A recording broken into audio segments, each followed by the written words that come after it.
گناہ معاف، اس کا کیا مطلب ہے؟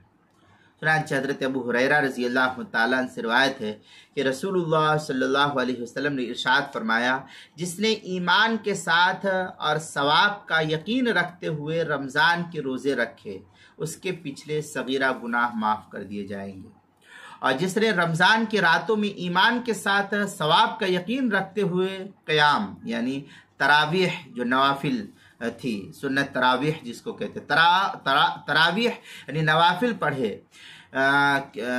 قیام کیا ہے، تراویح پڑھی ہے تو قیام کیا، اس کے پچھلے گناہ معاف کر دیے جائیں گے۔ چنانچہ حدیث پاک جو ہے مشکات میں اس طریقے سے ہے، عن ابی ہریرہ رضی اللہ تعالی عنہ قال قال رسول اللہ صلی اللہ علیہ وسلم من صام رمضان ایمانا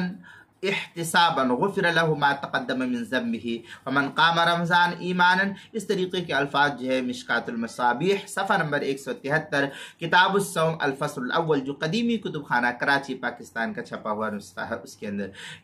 اور